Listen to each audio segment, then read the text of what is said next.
Hi, it's Fiestaro. Hello, Aries Placement. So, this is your June love reading. So, titingnan natin yung sitwasyon ninyo. Okay, so syempre, before tayo mag-start, kung hindi ka pa nakakapag-subscribe, please do subscribe and hit the notification bell para lagi po tayo maging updated sa mga mangyayari pa lang. Okay, so yes, yun po, ha? Okay, so let's start your reading, Aries. Aries placement, Sun, Moon, Rising, and Venus. Okay? So, yeah. Situation. So, ano bang sitwasyon meron ng mga Aries by June? Let's see. So, tingnan natin current. Okay, current. And then, titingnan natin kung ano bang mga mangyayari pa. Okay, the King of Wands. Situation, the King of Wands. So, meron ditong parang controlling. May nangungontrol. Meron ditong nagmamaniobra. King of Wands, let's see. Ano to? The Knight of Coins.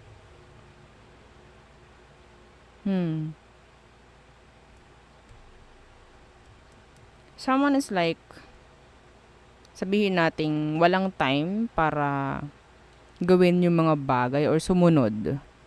Okay? Meron ditong pagmamatigasan eh. Pagdating sa sitwasyon, meron ditong hindi marunong makinig, meron ditong hindi marunong umintindi. Okay? Pataasan ng pride, pataasan ng ego, yan ang nakukuha ko. Okay? So, yun yung parang kailangang ayusin, no? Pagdating sa iba sa inyo. Yeah, sa sitwasyon. Yeah. So, ano bang meron sa person mo? So, we have here Sagittarius and Earth sign, Taurus, Virgo, and Capricorn. Okay? So, meron ditong parang nakakasawa na. Yan. Meron na ditong nakakasawa na. Meron ditong parang naboboard na. Okay? Pagdating sa sitwasyon.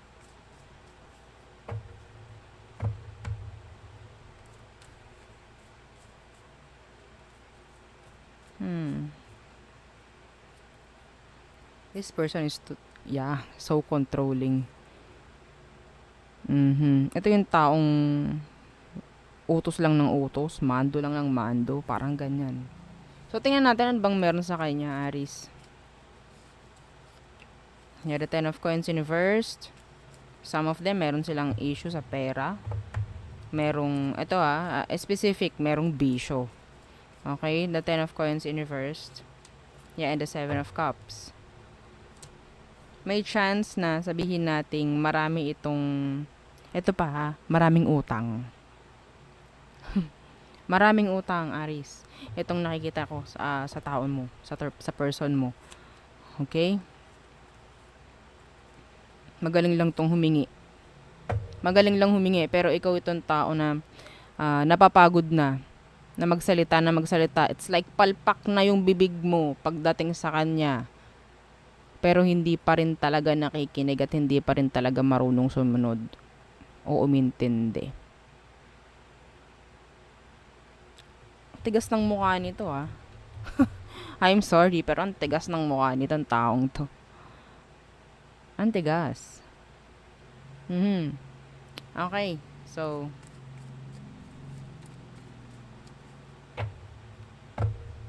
ayoko na tingnan yung emotion. Walang kwenta eh. Oo, ayoko tingnan. Okay. So, tingnan lang natin yung emotion mo. Okay, anong emotion ng mga Aries dito sa taong to? I'm sorry, pero, yeah. The Judgment.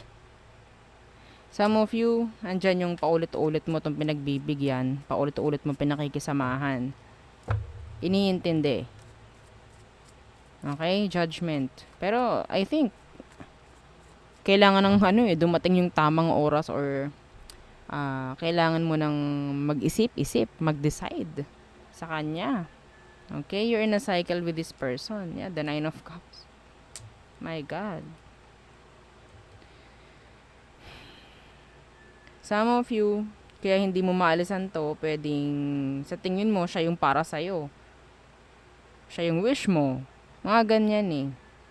Kaya parang, okay, kakayanin kong magtimpi, kakayanin kong magtiis para sa kaniya. Yes. Yung iba naman dito, pwede may anak kayo.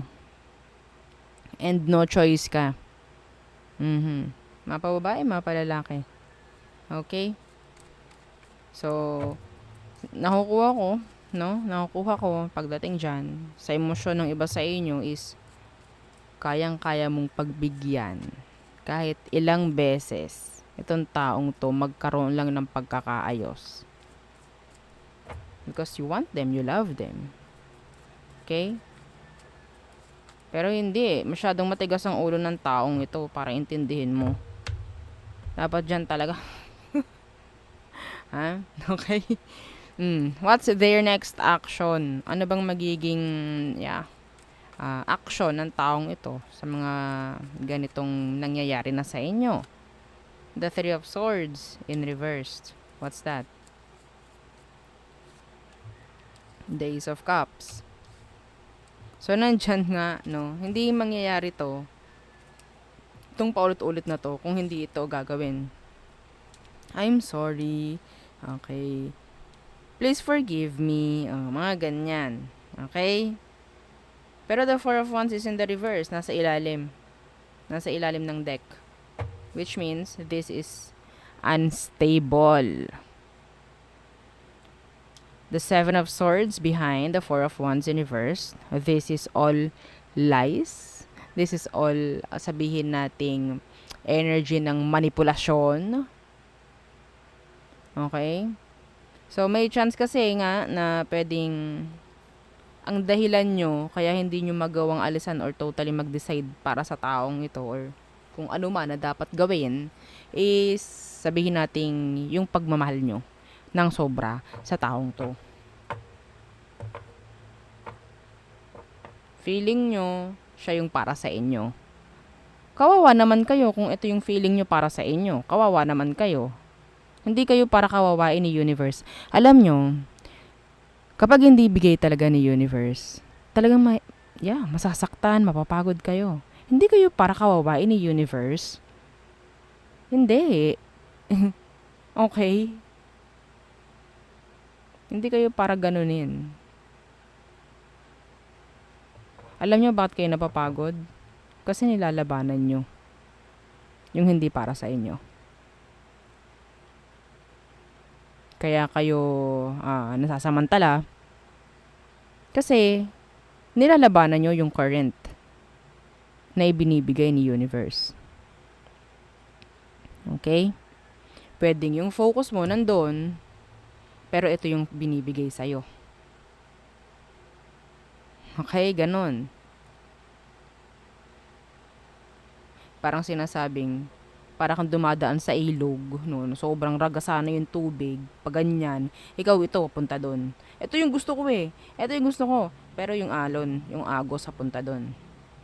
Mahirapan talaga kayo. Sana nagigets nyo. No? Okay?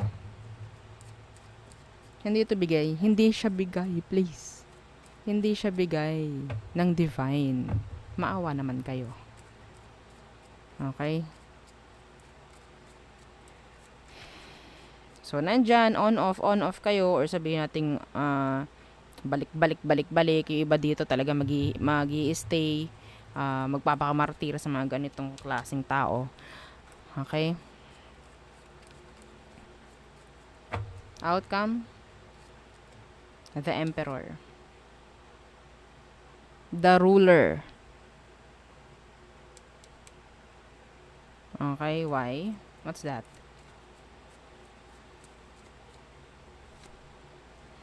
The Eight of Coins.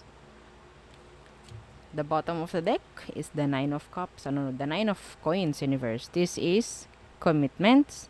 This is, sabihin nating energy ng, ang tawag dito, responsibilities. Okay? So, outcome, sabihin nating hindi dapat iisa lang ang nagaod dito. Okay? Hindi po dapat. Mahihirapan talaga. Ang nakikita ko kasi dito, Wala na nga, siya pa yung nakakapangyari. Ang kapal naman ng mukha nito. Hindi pa marunong sumunod, hindi pa marunong makinig. Pinilit mo itong taong to magbago actually. Hindi mo mapapagbago to. Nasa sa kanila yun para magbago. Kung hindi or hindi. 'Di ba? Hindi mo pwedeng pilitin yung tao. Okay? Magmumukha ka lang TANGA dyan. Okay? Mahirap pilitin ang isang connection na hindi iisa ang ginugusto.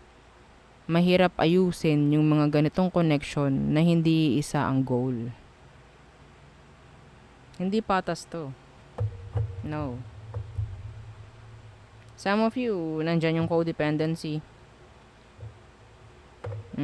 Or sabihin natin because of the mga anak lang, kaya ganon.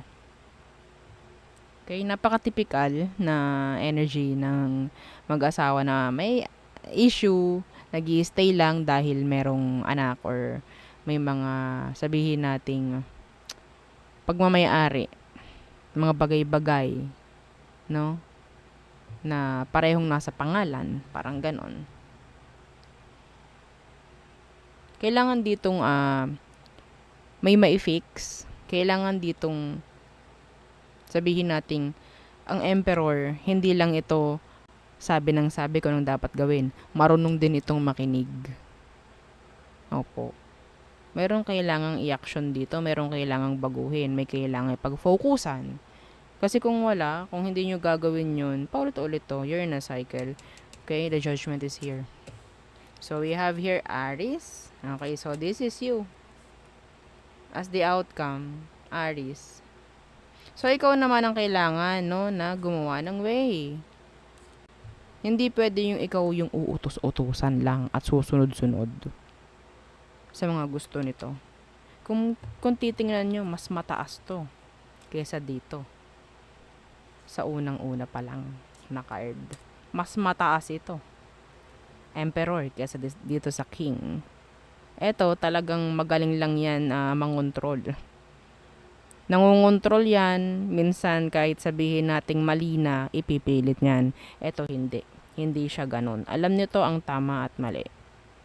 Nakakapag-desisyon to ng kanya. Nakakakilo siya ng kanya. Okay? So, yeah. Okay. So, tayo tumungo na sa all signs. Aries through Pisces. Okay.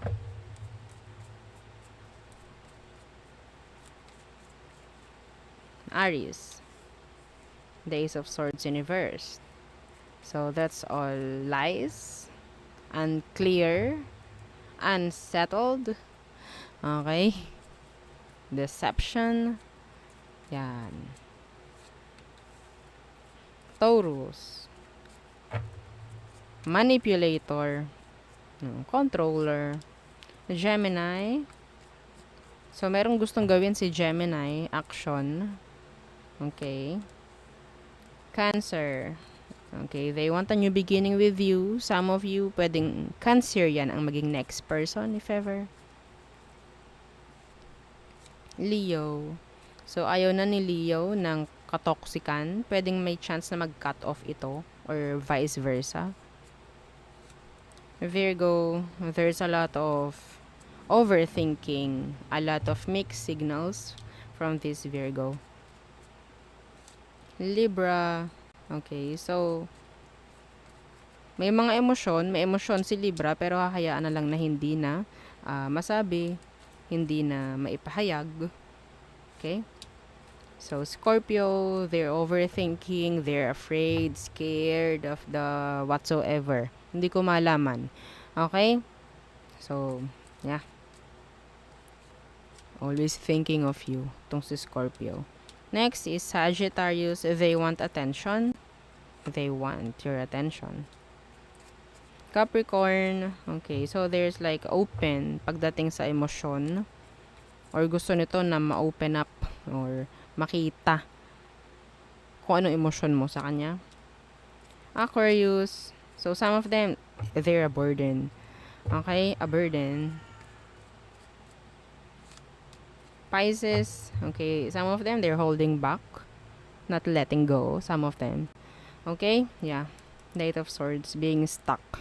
Okay, so there, yun ang ating reading for Aries placements. Again, don't forget to like, share, and subscribe, and follow our FB page. Thank you. Bye.